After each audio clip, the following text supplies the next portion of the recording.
There are a handful of games in my life that have genuinely changed me. And not in the dramatic, I sold all my belongings and moved to a monastery way, but in the, I think this video game just taught me something about being a person kind of way.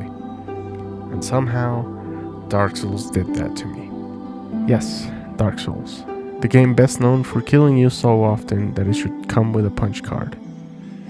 But the more I played it, the more I realized something. Dark Souls isn't just a difficult game, it's a weirdly accurate simulation of adulthood. And no one warned me about that. When I first heard about Dark Souls, I thought it was just a boss gauntlet for people who enjoy emotional damage. But the moment I played it, I noticed something else.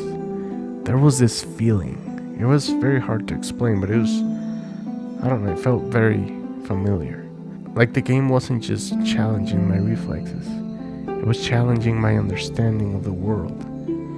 And the thing is, Dark Souls doesn't tell you a story with long cutscenes or walls of dialogue. It tells you a story with the world itself. And whether you realize it or not, you absorb it in a subtle and atmospheric kind of way. But it doesn't tell you much of how everything works. There's no narrator stopping you to explain the lore, no glowing arrows pointing to safety, nothing that says, here's what's happening, here's why it's happening, and here's how to fix it. You just exist in this world, and you try to make sense of it as you go.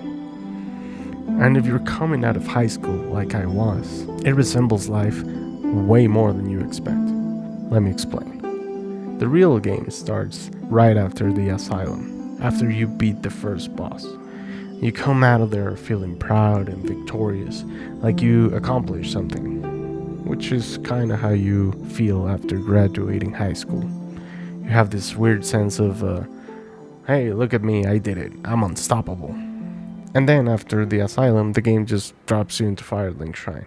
And Firelink, it feels calm, but weirdly uncomfortable. Everything is technically friendly, but also vaguely unsettling.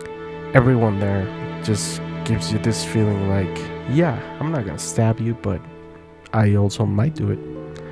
And you don't know the rules of the game, you don't know the rules of the world. You just don't feel safe.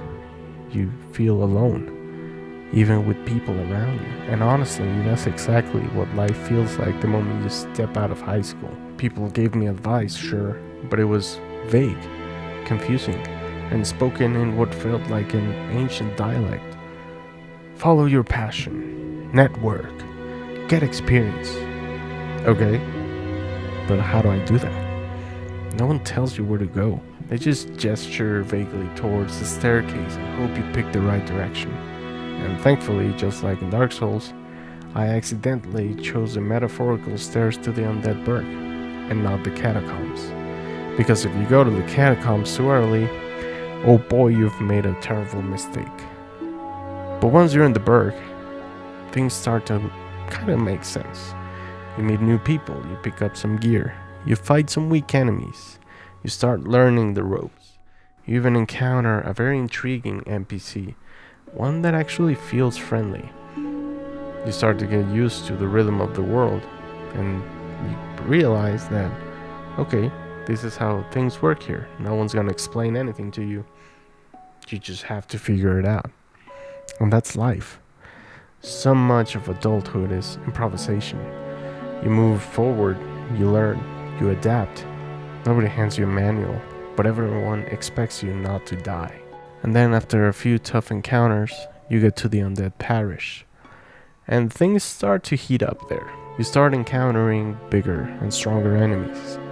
Then, after a lot of effort, you reach the gargoyles, the first real boss. And unless you magically figured out how to summon someone, you're probably fighting this battle alone, which is a perfect metaphor for life. Because most of your real battles, yes, they're solo fights. Sure, friends can help sometimes, and when they do, it feels incredible. Just like Solaire dropping into your world, friends can cheer you, they can guide you, they can pick you back up when you fall, but they can't swing the sword for you. They can't take the hits meant for you. They can't beat the boss you're facing. People come and go, they appear and they disappear. They come back later sometimes, and maybe you find them in unexpected places. Just like in Dark Souls, your companions in life don't follow you everywhere. They're not a permanent buff. They're more like temporary summons. They're powerful and wonderful, life-saving even, but always temporary. People appear and disappear. They're supportive, but everyone has their own journey. No one walks your entire path with you. Not friends, not parents, not partners, because everyone has their own direction, their own bosses, their own battles to fight. And the game teaches you this in a way that feels gentle but honest. And the most important thing is that the most powerful thing in Dark Souls isn't armor or weapons or spells. It's another person. But the game also teaches you that help is always temporary. And that's okay. Because if you depend on help every time, the moments where you don't have it feel impossible. And that, more than the persevere lesson everyone talks about, that is a real lesson Dark Souls taught me. You must be capable of facing things alone. Not because you should be alone, not because people don't care, but because your battles belong to you. Your problems are your bosses, your fears, your doubts, your next steps. They're yours to confront. Dark Souls taught me that in a harsh, beautiful, and unforgettable way. The world can be hostile. Hell, the world is hostile.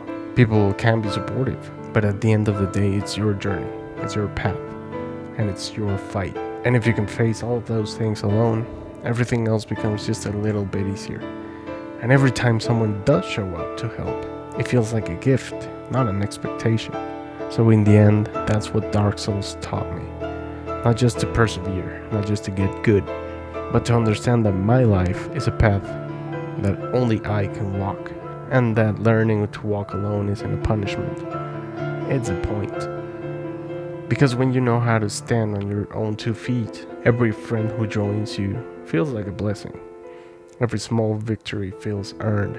Every hardship becomes a story you survive, not something that defined you. And that's the funny part. Dark Souls is a game about a world that's fading, a fire that's dying, a cycle that feels inescapable. But somehow, it teaches you the opposite of despair. It teaches you hope, and that's why Dark Souls stuck with me. Because for a game that spends so much time trying to kill you, it's surprisingly good at teaching you how to live. Thanks so much for watching. I hope you enjoyed this video. Stay safe, and remember, don't you dare go hollow.